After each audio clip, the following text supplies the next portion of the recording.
Untuk penyidik Kejaksaan Agung ini telah menetapkan 2 tersangka baru, satu atas nama Maya Kusmaya selaku Direktur Pemasaran Pusat Pertamina dan juga Edward.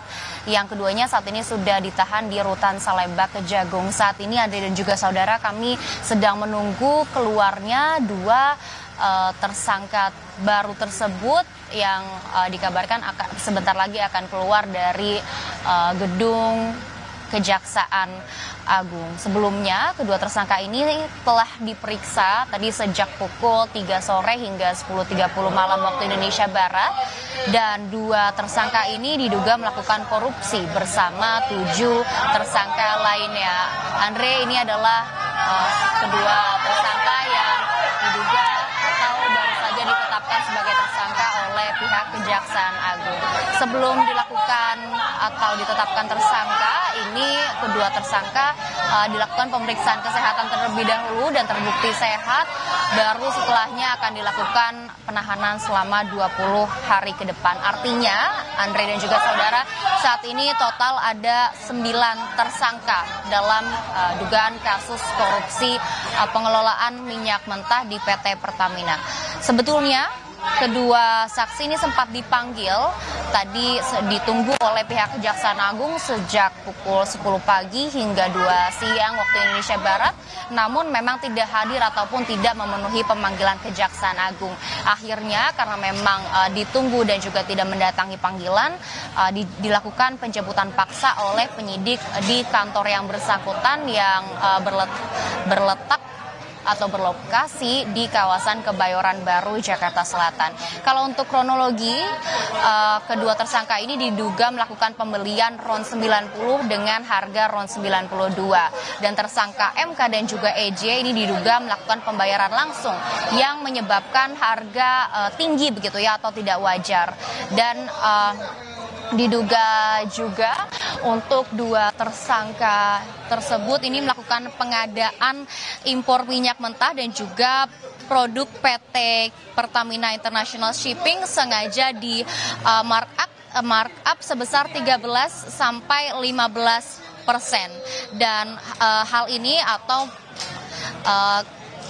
hal tersebut menguntungkan pihak broker yang adalah MKAR atau yang bisa dibilang merupakan anak atau putra dari pengusaha Riza Khalid, pemilik dari rumah yang dijadikan kantor atau tempat beroperasinya dugaan kasus korupsi ini.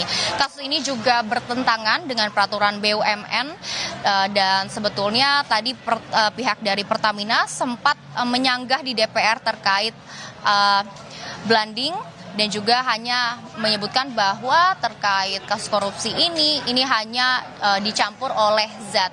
Dan rumah pengusaha Riza Khalid ini juga sempat dilakukan penggeledahan pada siang tadi dan alasan utamanya adalah atau alasan penyebab digeledahnya adalah karena rumah pengusaha Riza Khalid ini diduga dijadikan kantor atau tempat beroperasinya tindak pidana korupsi. Kalau untuk total kerugian korupsi yang dilakukan oleh 9 tersangka yang sudah ditetapkan oleh Kejaksaan Agung ini senilai 193,7 triliun rupiah. Andre.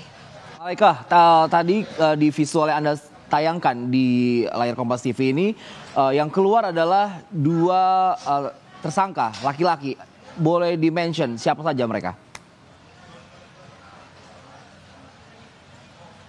Kalau untuk siapa saja, kami tadi belum mendapatkan informasi lengkapnya siapa saja yang keluar. Namun memang kedua tersangka ini disebut adalah atau merupakan 2 dari 9 tersangka yang sudah ditetapkan oleh pihak Kejaksaan Agung.